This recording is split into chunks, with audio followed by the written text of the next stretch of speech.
भागों में बांटा गया है।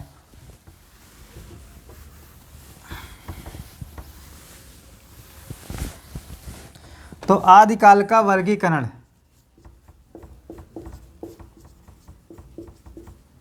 आदिकाल का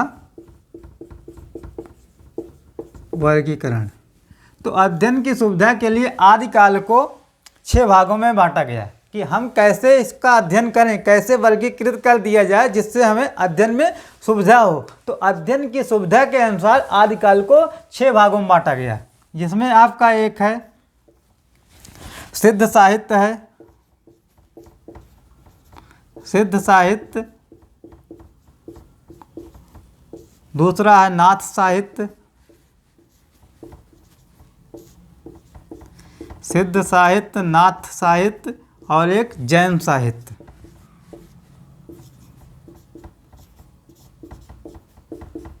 एक बार प्रश्न बनाए कि कौन सा जो है वर्गीकरण आदिकाल के अंतर्गत नहीं आता। वहाँ तीनों दिया था, सिद्ध साहित्य, नाथ साहित्य, जैन साहित्य, एक दिया था सिख साहित्य। तो सिख साहित्य क्या होता है, आदिकाल के वर्गीकरण के अंतर्गत नहीं आता है।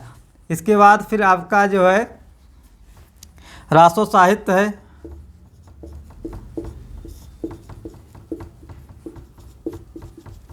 रासो साहित्य के बाद आपका एक लौकिक साहित्य है, लौकिक साहित्य, और एक है गद्य रचनाएं। आदिकाल में कुछ गद्य रचनाएं भी की गई, उनका भी इस हिसाब से वर्गीकरण किया। और वर्गीकरण के अलावा भी आपको आदिकाल में पढ़ना होता है, विद्यापति को पढ़ना है और अमीर खुसरो को पढ़ना, उनको आदिकाल के वर्गीकरण से बाहर रखा गया है। तो आदिकाल का वर्गीकरण में आपको पढ़ना सिद्ध साहित्य, नाथ साहित्य, जैन साहित्य, रासो साहित्य, लौकिक साहित्य और गद्य रचनाएं या आदिकाल के वर्गीकरण के अंतर्गत आती हैं। फिर हम क्या देखते हैं कि जो आदिकाल का वर्गीकरण किया गया है उसमें सबसे पहले हम सिद्ध साहित्य को देखते हैं। आदिकाल के वर्गीकरण में पहले सिद्ध साहित्य को। तो सिद्ध साहित्य में हमें यह जानना है कि सिद्धों की संख्या कितनी होती। कई बार प्रश्न पूछा गया है कि सिद्धों की संख्या कितनी होती है, तो हम क्या बताते हैं, सिद्धों की संख्या 84 होती है। तो पहला जो आदिकाल का वर्गीकरण है वह है सिद्ध साहित्य।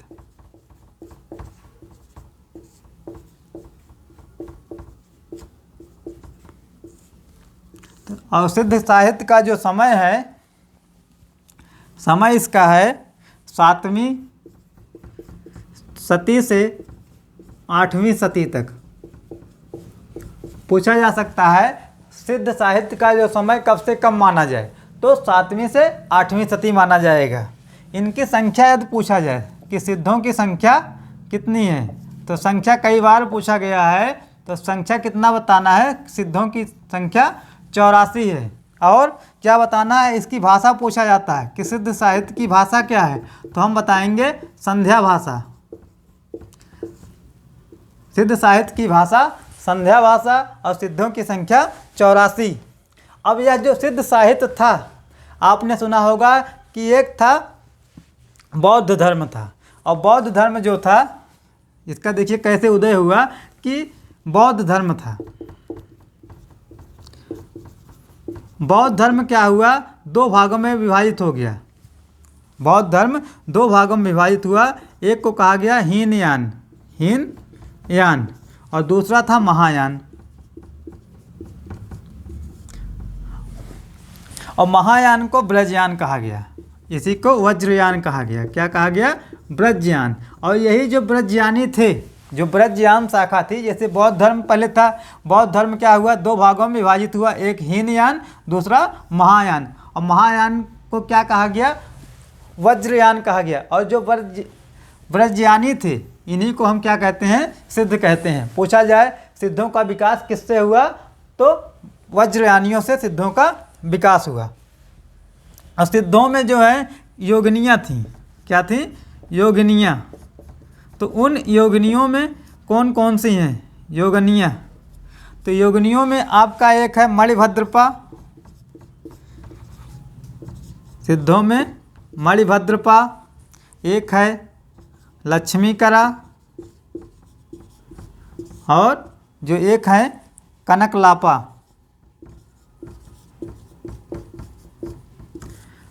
ठीक। तो आप देख रहे हैं सिद्ध साहित्य का समय 7वीं से 8वीं सदी। भाषा सिद्धों की संध्या भाषा, और सिद्धों की संख्या कितनी है? 84 है। और प्रथम सिद्ध अगर पूछा जाए, प्रथम सिद्ध, तो प्रथम सिद्ध कौन है? सरहपा है। यहां से भी प्रश्न बनता है, सरहपा या सरहपाद।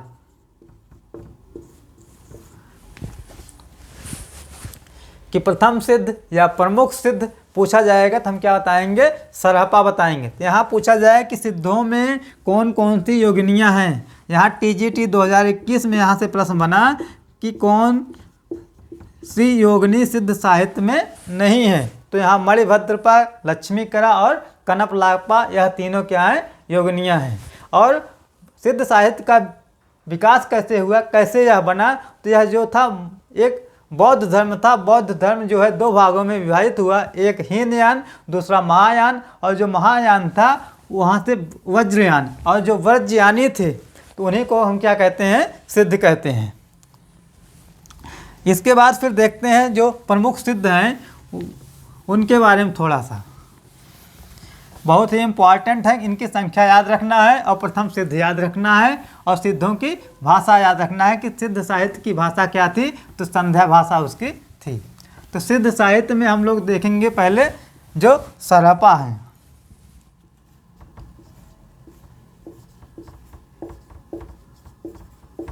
सरहपा, और सरहपा का जो समय माना गया वो क्या है? 8वीं सदी। सरहपा का समय 8वीं सदी, या इनको जो है 769 ईस्वी माना गया। 8वीं सदी या 769 ईस्वी सरहपा का समय।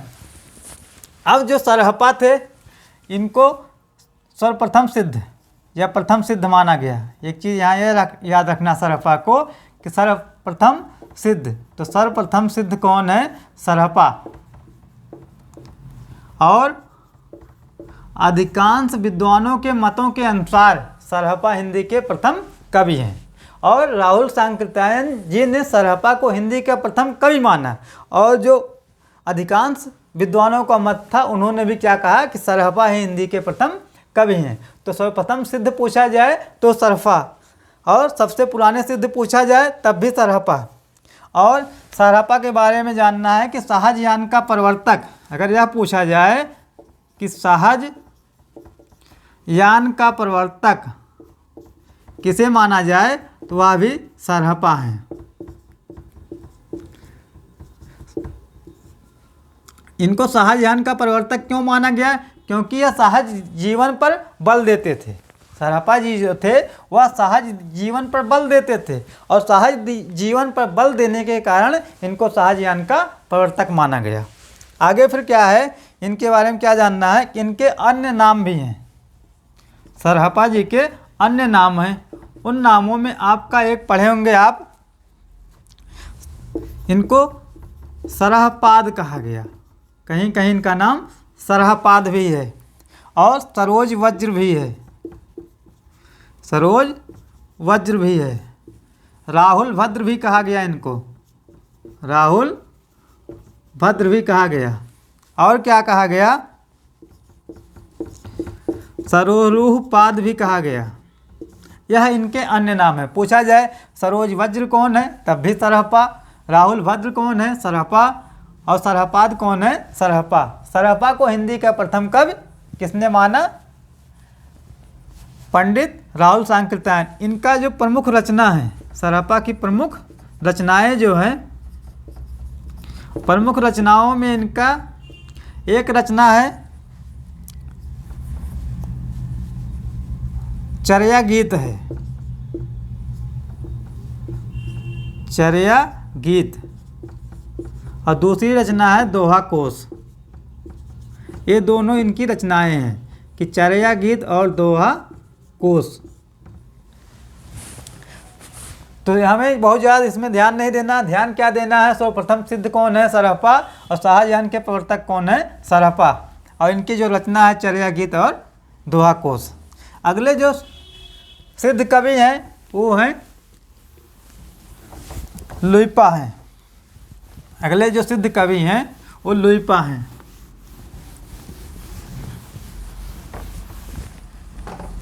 दूसरे सिद्ध कवि लुइपा या लुइफा भी मिलता है। लुइपा,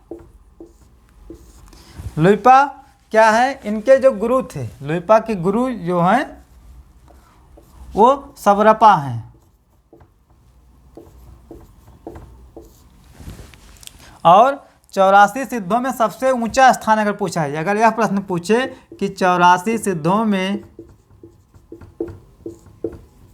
सबसे ऊंचा स्थान किस सिद्ध का था, 84 सिद्धों में सबसे ऊंचा स्थान किसका है, लुइपा का है। प्रश्न यहीं से पूछा जाएगा। हम तो ये बता दिए सिद्धों की संख्या 84 होती और सबसे पुराने सिद्ध कौन है, सरहपा है। लेकिन यह प्रश्न बने कि सिद्धों में सबसे ऊंचा स्थान कौन है, किसका है, तो लुइपा का है। और लुइपा के गुरु कौन है, सबरपा हैं। और एक चीज़ इसमें ध्यान रखना है, इनकी जो कविता थी, कविता में रहस्यवाद की प्रधानता, ये इम्पॉर्टेंट पॉइंट है। 2 पॉइंट इनका इम्पॉर्टेंट है, रचना तो इनको कोई नहीं है, लेकिन यहाँ जो प्रश्न बनेगा सिद्धों में सबसे ऊंचा स्थान किस कवि सिद्ध का है, तो लुइपा। और जो दूसरा प्रमुख है इनके बारे में, इनकी कविता में रहस्यवाद की, रहस्य भावना की प्रधानता, कविता में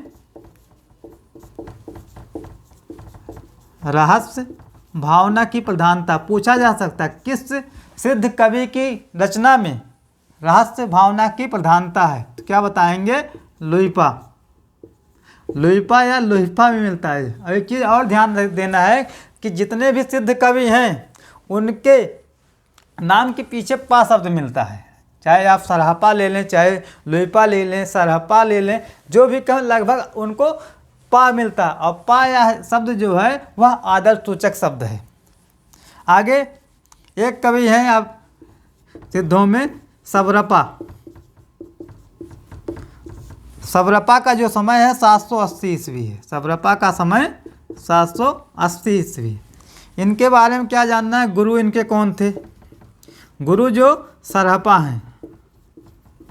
और इनकी जो रचना है, इनकी जो रचना है उन रचनाओं में चर्या पद है, चर्या पद। ये 2 चीज़ें इनके बारे में ध्यान देना है। आगे एक कवि हैं सिद्धों में, डोम्बिपा हैं। प्रमुख केवल देख रहे हैं, वैसे सिद्धों की संख्या 84 है, लेकिन पूरे नहीं इसमें देखना है, जो प्रमुख सिद्ध हैं उन्हीं को देखना है। तो एक कवि हैं डोम्बिपा। डोम्बिपा, इनकी जो रचनाएं हैं, इनकी रचनाएं हैं, एक रचना इनकी है योगचर्या है, योगचर्या। एक रचना इनकी है डोम्भ गीतिका। और एक रचना है अक्षर दिकोपदेश, अक्षर दिकोपदेश। ये इनकी रचनाएं हैं डोम्बिपा की। तो इस प्रकार आपका जो सिद्ध साहित्य था समाप्त हुआ। सिद्ध साहित्य के बाद जो आदिकाल का जो दूसरा वर्गीकरण है उसमें हम देख रहे हैं जैन साहित्य। दूसरा वर्गीकरण जैन साहित्य।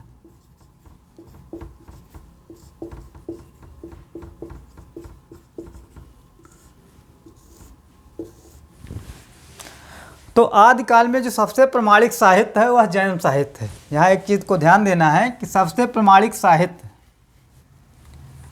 आदिकाल के, इसके जैन साहित्य के बाद में लिखेंगे कि आदिकाल का सबसे प्रमाणिक साहित्य, सबसे प्रमाणिक साहित्य वह कौन है, जैन साहित्य है। और सबसे ज़्यादा जैन चरित्र काव्य कहाँ लिखे गए, अगर पूछे सर्वाधिक चरित्र काव्य किस साहित्य में लिखे गए, तब भी जैन साहित्य में लिखा जाएगा। अब यहाँ एक तरफ लिखेंगे प्रमुख कवि, जो जैन साहित्य में प्रमुख कवि और उनकी रचनाएं जो प्रमुख हैं, रचना, प्रमुख कवि और प्रमुख रचना। तो पहले कवि यहाँ देखते हैं, एक कवि इसमें देवसेन है। देवसेन की जो रचना है वह श्रावकाचार है। श्रावकाचार हिंदी की प्रथम रचना। इसका समय 933 ईस्वी 250 दोहे इसमें मिलते हैं। इनके और भी ग्रंथ हैं लेकिन वह प्रमुख नहीं है। उसमें लघुनय चक्र आपका है और एक दर्शनसार है। इसके बाद दूसरे जो कवि जैन कवि हैं वह शालिभद्र सूर्य हैं। शालिभद्र सूर्य और गणपत चंद्रगुप्त ने शालिभद्र सूर्य को हिंदी का प्रथम कवि माना। इनकी जो रचना है वह है भारतेश्वर बाहुबली रास। भारतेश्वर बाहुबली रास।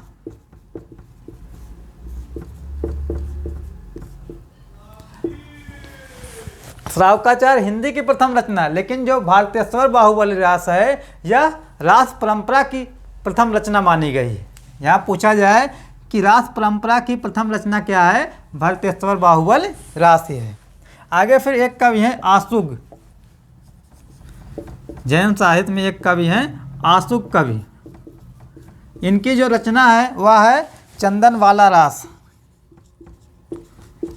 चंदनवाला रास और इसका जो समय है 1200 ईस्वी है। चंदनवाला रास 1200 ईस्वी। एक रचना इसमें रचनाकार हैं जिनधर्म सूर्य। जिनधर्म सूर्य की जो रचना है उस रचना का नाम है स्थूलभद्र रास। स्थूलभद्र रास।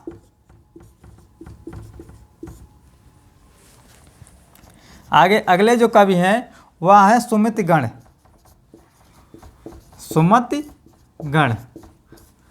सुमतिगण जो है इनकी जो रचना है वह नेमिनाथ रास है। नेमिनाथ रास।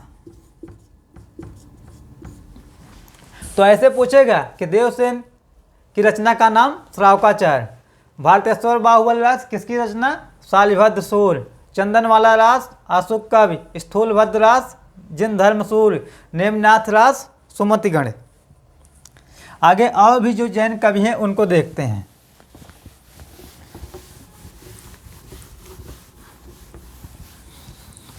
इम्पॉर्टेंट टॉपिक है आपका, आदिकाल ही इम्पॉर्टेंट है तो यह टॉपिक भी इम्पॉर्टेंट ही है।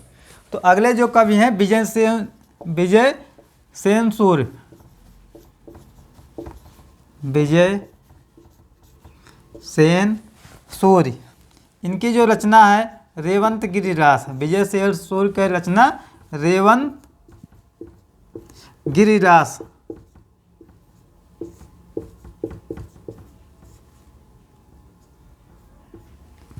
आगे एक कवि हैं धर्म सूर्य।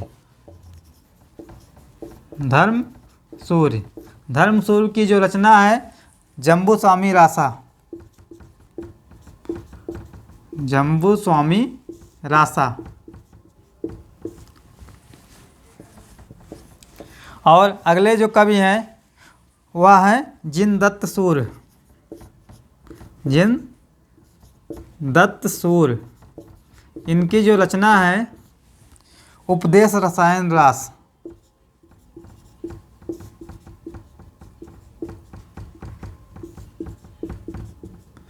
एक कवि आपको मिलेंगे इसमें सोमप्रभ सूर्य।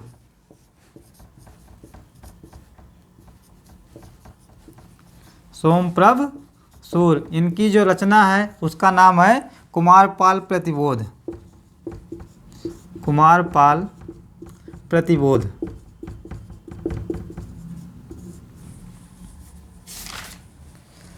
तो इस प्रकार आपका यह दूसरा साहित्य जो आदिकाल का वर्गीकरण है वह समाप्त होता है कि जैन साहित्य आदिकाल का सबसे प्रमाणिक साहित्य है और सर्वाधिक जैन या चरित काव्य किस साहित्य में लिखे गए, जैन साहित्य में लिखे गए, जिसमें आप लोग देख रहे हैं कि श्रावकाचार किसकी रचना, देवसेन की है और रेवंत गिरिरास विजय सेन सूर्य, जम्बूस्वामी रासा, धर्म सूर्य, उपदेश रसायन रास, जिनदत्त सूर्य, कुमारपाल प्रतिबोध, सोमप्रभ सूर्य। इस प्रकार जो है जैन साहित्य आपका समाप्त होता है। अब जैन साहित्य के बाद हम लोग देखेंगे तीसरा वर्गीकरण जो नाथ साहित्य है।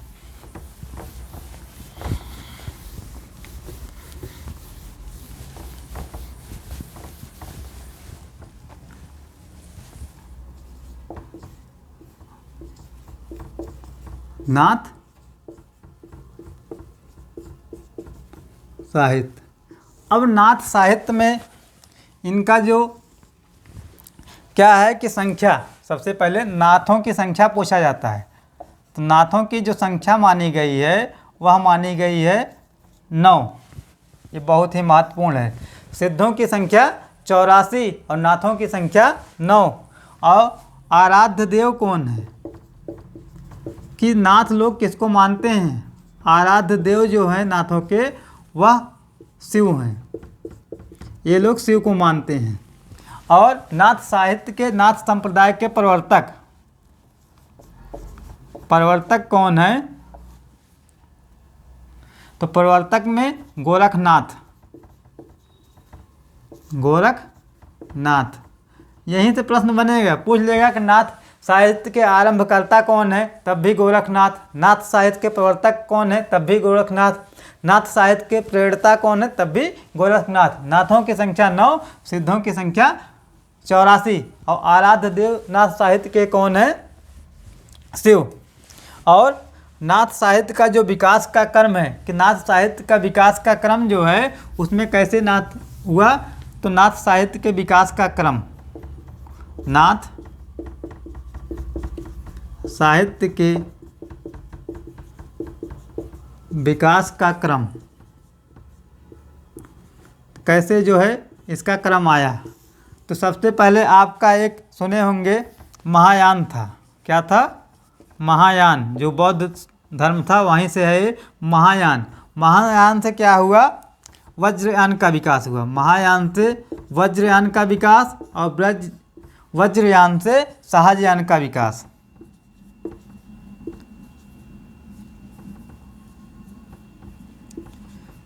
सहजयान, और सहजयान से फिर क्या हुआ कि नाथ संप्रदाय का विकास हुआ। नाथ संप्रदाय तो कैसे हुआ कि पहले महायान से फिर वज्रयान से सहजयान और सहजयान से नाथ संप्रदाय का विकास हुआ। आगे फिर हम देखते हैं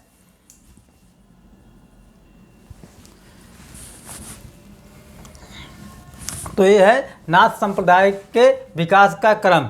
आगे फिर है कि कुछ विद्वान हैं, उन्होंने अपना मत क्या दिया नाथ संप्रदाय के बारे में। तो एक डॉक्टर रामकुमार वर्मा जी हैं। कौन?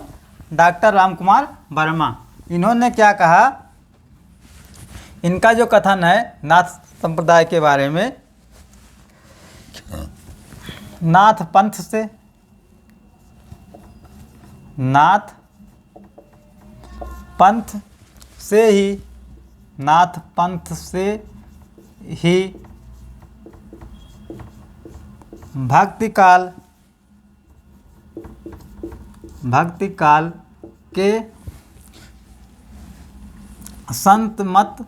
भक्ति काल के संत मत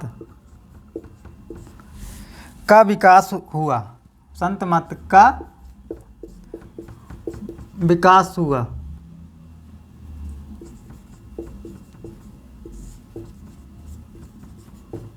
जिसके प्रथम कवि कबीर हैं। ऐसे कथन देकर पूछेगा यह कथन किसका है? जिसके प्रथम कवि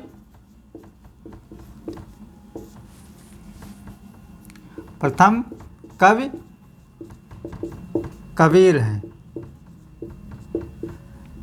तो पूछेगा यह कथन किसका है कि नाथ पंथ से ही भक्ति काल के संत मत का विकास हुआ जिसके प्रथम कवि कबीर हैं। यह कथन डॉक्टर रामकुमार वर्मा।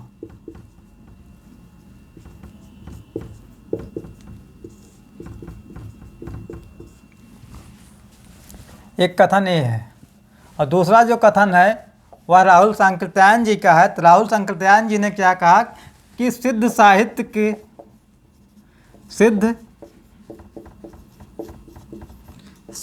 के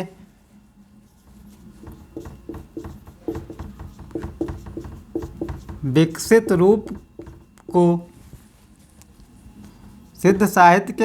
रूप को नाथ साहित्य कहा गया। नाथ साहित्य कहा। यह पूछ लिया जाए किसने कहा कि सिद्ध साहित्य के विकसित रूप को नाथ साहित्य? तो यह है पंडित राहुल सांकृत्यायन ने कहा।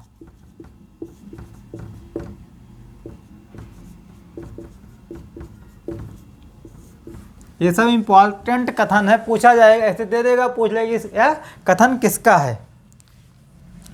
और एक कथन जो इम्पोर्टेंट है वह हजारी प्रसाद द्विवेदी का है। उन्होंने क्या कहा कि नाथ पंथ या नाथ संप्रदाय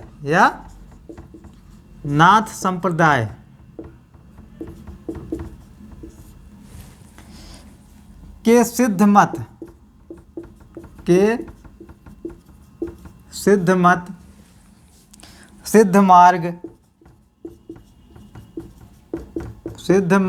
सिद्ध मार्ग योग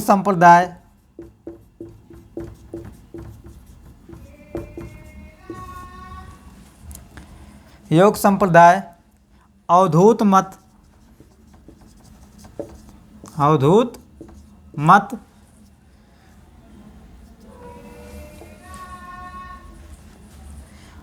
नाम भी है, कि इनका नाम भी है कि नाथ पंथ भी कहा जाए, नाथ संप्रदाय के सिद्ध मत, सिद्ध मार्ग, योग संप्रदाय, अवधूत मत, इनके क्या हैं, नाम भी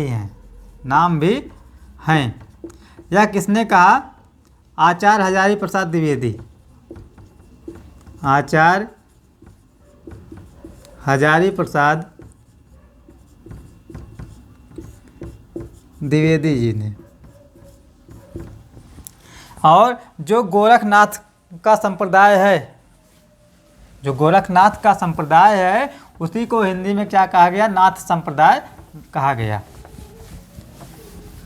आगे फिर देखते हैं, इसमें आपका नाथ साहित्य चल रहा है। जो नाथों की संख्या हमने 9 पढ़ा, तो नाथों की संख्या हमने 9 पढ़ा है, तो उनमें कौन कौन से नाथ आते हैं?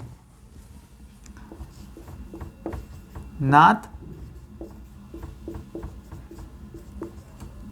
साहित्य आदिकाल का वर्गीकरण देख रहे हैं, जिसमें आप तीसरा देख रहे हैं, 2 हमने देख लिया, एक सिद्ध साहित्य देखा, एक जैन साहित्य देखा, तीसरा साहित्य देख रहे हैं नाथ साहित्य। तो नाथ साहित्य में नाथों की संख्या 9 है। अब उनमें कौन कौन से नाथ आते हैं? तो एक नाथ है आपका नागार्जुन, दूसरे जड़ भरत,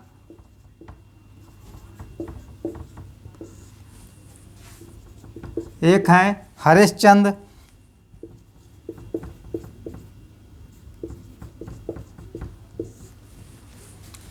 एक हैं सत्यनाथ, एक भीमनाथ, एक हैं गोरक्षनाथ। गोरक्षनाथ को ही गोरखनाथ कहा गया। और एक हैं चरपट, एक जलंधर हैं, और एक हैं मलयार्जुन।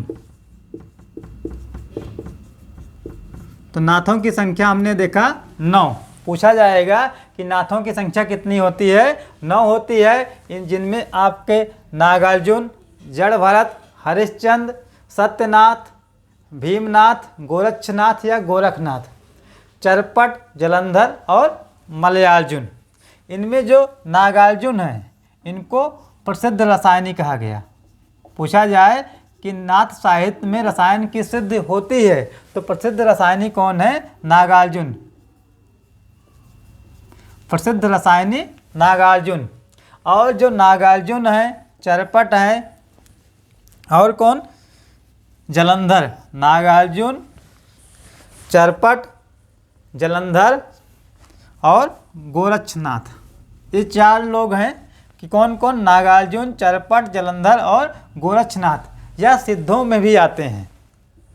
पूछा जाएगा ऐसे कौन से नाथ हैं जो सिद्धों की परंपरा में भी आते हैं? तो हमको बताना है नागार्जुन, चरपट, जलंधर और गोरक्षनाथ ऐसे नाथ हैं जो सिद्धों के भी परंपरा में आते हैं। अब जो नाथ साहित्य है इसमें गुरुओं की एक परंपरा थी। तो गुरुओं की जो परंपरा है वो कैसी थी इसको देखते हैं। गुरु शिष्य परंपरा, नाथ साहित्य में गुरु शिष्य परंपरा। तो इसमें क्या है कि सबसे पहले आपके थे आदिनाथ। आदिनाथ को ही शिव कहा गया। जो आदिनाथ थे उनको शिव कहा गया। आदिनाथ के बाद आपका जलंधर नाथ,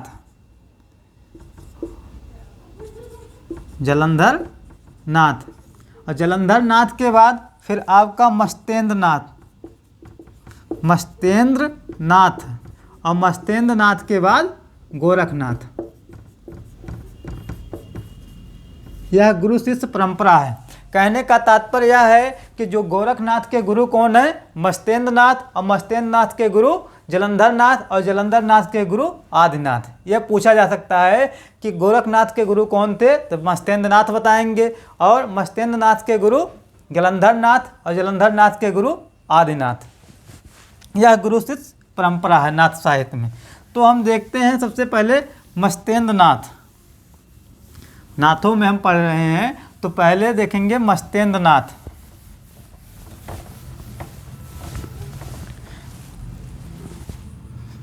नाथ साहित्य में मस्तेंद्र नाथ, जो मस्तेंद्र नाथ हैं यह जो है इनके गुरु, मस्तेंद्र नाथ के गुरु कौन है, जलंधर नाथ। और इनके जो अन्य नाम हैं, मस्तेंद्र नाथ के अन्य नाम में एक नाम इनका है विष्णु स्वामी। क्या नाम है, विष्णु स्वामी। यह इनका क्या था, वास्तविक नाम था। पूछा जाएगा मस्तेंद्र नाथ का वास्तविक नाम क्या था, वास्तविक नाम वह है विष्णु स्वामी। और जो एक नाम है भैरवानंद, यह इनका गुप्त नाम था। दो चीज़ इनका ध्यान दें। विष्णु स्वामी किसका वास्तविक नाम था, मस्तेंद्र नाथ, और गुप्त नाम मस्तेंद्र नाथ का क्या नाम था, भैरवानंद। दो चीज़ ये हो गई। इनकी एक रचना है, इनकी जो प्रमुख रचना है वह है कौल ज्ञान निर्णय। कौल ज्ञान निर्णय। अब इस रचना की जो विशेषता क्या है कि इस रचना का प्रकाशन नहीं हुआ था। इस रचना का प्रकाशन नहीं हुआ, इसका संपादन हुआ था। कौल ज्ञान निर्णय का क्या हुआ, संपादन हुआ। और इसके जो संपादन करता थे वह कौन थे, डॉक्टर प्रबोध चंद्र बागची। प्रबोध चंद्र बागची यह इनके संपादन करता थे। किस चीज़ के, कौल ज्ञान निर्णय के। पूछा जाएगा कौल ज्ञान निर्णय किसकी रचना, तो मस्तेंद्र नाथ। और कौल ज्ञान निर्णय का संपादन किसने किया, प्रबोध चंद्र बागची ने। यही यहाँ से प्रश्न बनेगा नाथ साहित्य में। मस्तेंद्र नाथ के गुरु कौन है, जलंधर नाथ। उनका अन्य क्या नाम है, एक विष्णु स्वामी, एक भैरवानंद। और जो विष्णु स्वामी उनका वास्तविक नाम है और गुप्त नाम भैरवानंद। इनकी रचना कौल ज्ञान निर्णय, और कौल ज्ञान निर्णय का संपादन किसने किया, प्रबोध चंद्र बागची। आगे फिर नाथ साहित्य में जो सबसे प्रमुख हैं गोरखनाथ, उनको हम देखते हैं। नाथ साहित्य में दूसरे जो हैं गोरखनाथ।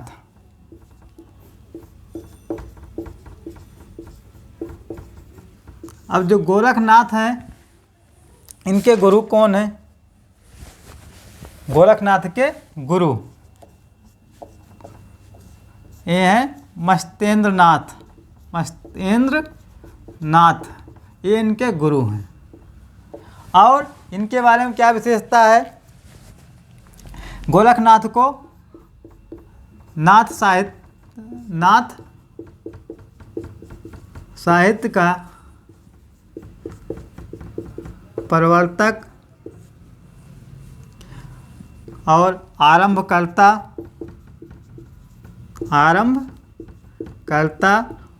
और प्रणेता भी कहा गया। प्रणेता भी कहा गया। पूछा जा सकता है कि नाथ साहित्य का प्रवर्तक गोरखनाथ, नाथ साहित्य के आरंभकर्ता तब भी गोरखनाथ, और नाथ साहित्य के प्रेरणा तब भी गोरखनाथ ही बताएंगे। और नाथ साहित्य में जो गोरखनाथ जी थे, इन्होंने क्या किया, हठ योग का परिवर्तन किया था। इन्होंने क्या एक योग चलाया था, उस योग का नाम था हठ योग। जो गोरखनाथ जी थे, इन्होंने क्या किया, हठ योग का परिवर्तन किया। हठ योग का परिवर्तन,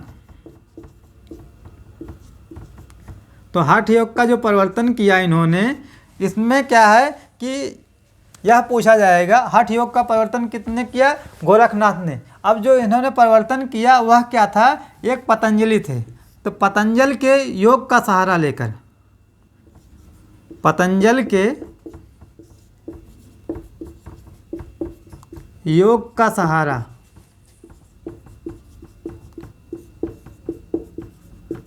लेकर इन्होंने क्या किया, हठ योग का परिवर्तन किया। पूछा जाए कि गोरखनाथ जी ने किसके योग का सहारा लेकर हठ योग का परिवर्तन किया, तो हम क्या बताएंगे, पतंजल के योग का सहारा लेकर हठ योग का उन्होंने परिवर्तन किया। अब ये जो हठ योग है, इसमें एक शब्द है हा, तो हा का अर्थ क्या है, हा का अर्थ, यह प्रश्न एलटी में पूछा गया है कि हा का अर्थ क्या है, सूर्य। हा का अर्थ सूर्य, और जो ठा है इसका अर्थ है, ठा का अर्थ जो है वह है चंद्र।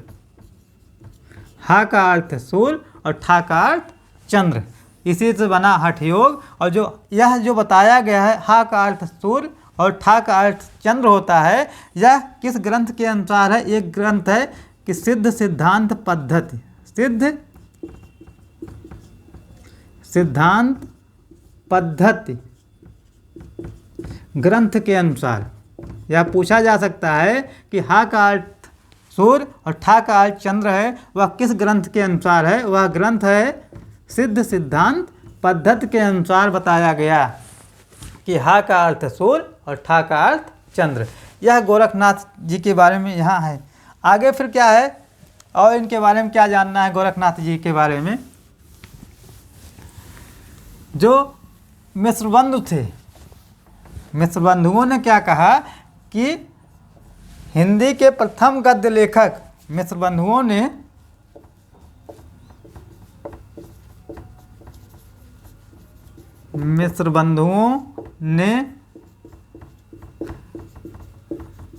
गोरखनाथ को हिंदी का प्रथम गद्य लेखक माना, प्रथम गद्य लेखक माना। पूछा जा सकता है कि किसने गोरखनाथ को हिंदी का प्रथम गद्य लेखक माना, तो मिश्रबंधुओं ने। या मिश्रबंधुओं ने हिंदी का प्रथम गद्य लेखक किसे माना, तो गोरखनाथ को। यहाँ से प्रश्न बनेगा इसे। आगे एक कथन है, वह आचार्य हजारी प्रसाद द्विवेदी का है। उन्होंने क्या कहा कि गोरखनाथ, यह कथन है इम्पॉर्टेंट, कि गोरखनाथ अपने युग के सबसे बड़े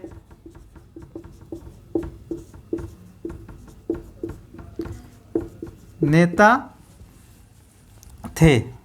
यह कथन बहुत इम्पॉर्टेंट कथन है कि गोरखनाथ अपने युग के सबसे बड़े नेता थे। यह किसने माना, आचार्य हजारी प्रसाद द्विवेदी। आचार्य हजारी प्रसाद द्विवेदी। यह गोरखनाथ के बारे में हो गया। और जो गोरखनाथ का समय है, इनका जो समय कब से माना जाए, गोरखनाथ का समय, तो इनके समय में विवाद है कि कुछ विद्वानों के अनुसार कुछ है, कुछ विद्वानों के अनुसार कुछ है। तो पंडित राहुल सांकृत्यायन, पंडित राहुल सांकृत्यायन, इनके अनुसार गोरखनाथ का जो समय है वह है 845 ईस्वी। अगले हैं आचार्य हजारी प्रसाद द्विवेदी।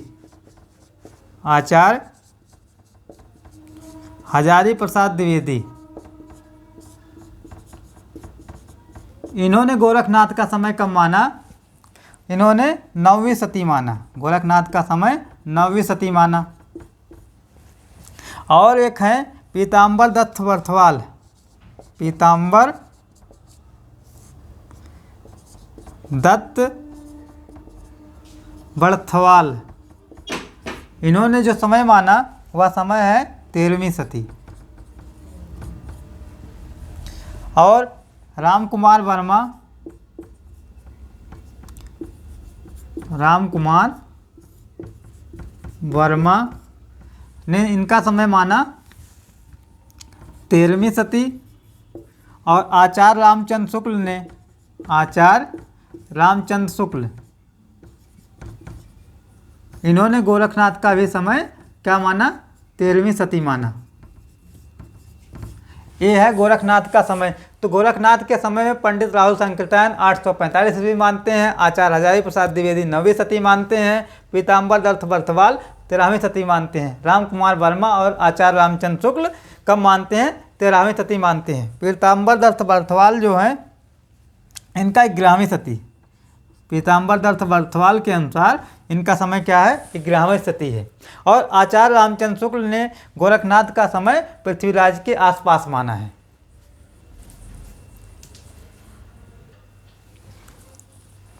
तो गोरखनाथ के बारे में हम लोग देख रहे हैं। तो गोरखनाथ के जो प्रमुख ग्रंथ हैं, इनके प्रमुख ग्रंथ,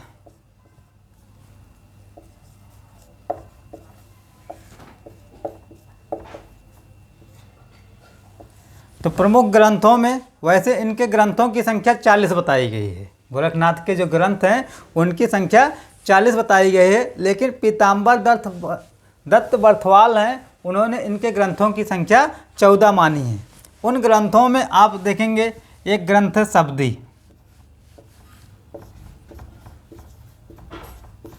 शबदी, दूसरा ग्रंथ है प्राण संकली,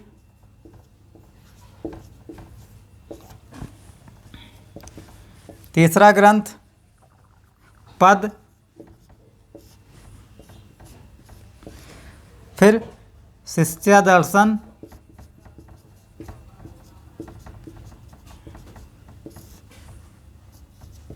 एक ग्रंथ है नरवैबोध,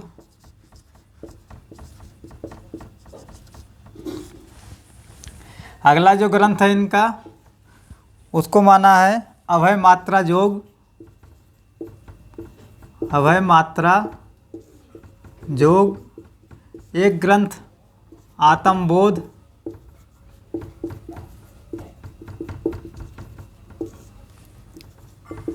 एक ग्रंथ 15 तीर्थ,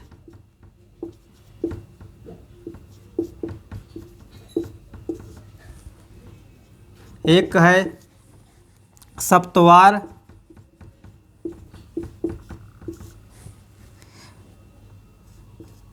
एक ग्रंथ मच्छिंद्र गोरखबोध, मच्छिंद्र गोरखबोध,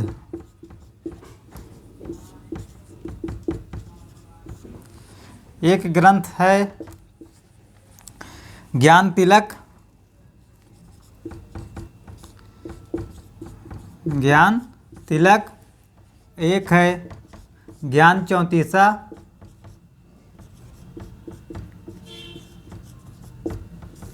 एक है रोमावली, रोमावली, एक है पंचमात्रा। ये 14 ग्रंथ इनके पंचमात्रा। इनके ग्रंथों की संख्या कितनी मानी गई है?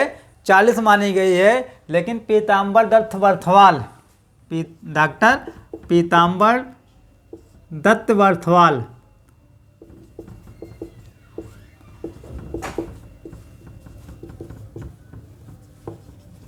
उनके अनुसार इनके ग्रंथों की संख्या कितनी मानी गई है? 14, जिसमें आपका शबदी है, प्राण संकली, पद, शिष्यादर्शन, नरवैबोध, अभय मात्रा योग, आत्मबोध, 15 तीर्थ, सप्तवार, मच्छिंद्र गोरखबोध, ज्ञान तिलक, ज्ञान चौतीसा, रोमावली और पंचमात्रा। और इनके जो कुछ संस्कृत के भी ग्रंथ हैं, गोरखनाथ जी के संस्कृत में भी ग्रंथ हैं।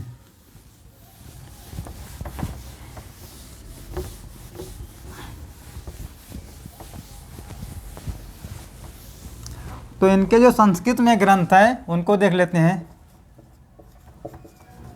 संस्कृत ग्रंथ, संस्कृत ग्रंथ में एक ग्रंथ इनका है सिद्ध सिद्धांत पद्धति। सिद्ध सिद्धांत पद्धति एक ग्रंथ इनका है। विवेक मार्तंड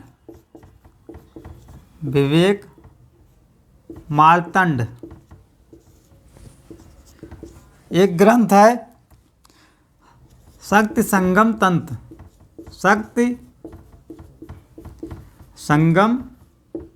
तंत्र। अगला ग्रंथ जो है वह है निरंजन पुराण।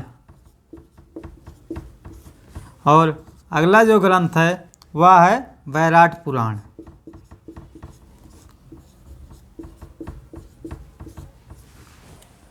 तो आप देख रहे हैं नाथ साहित्य में गोरखनाथ के ग्रंथों की चर्चा हमने किया।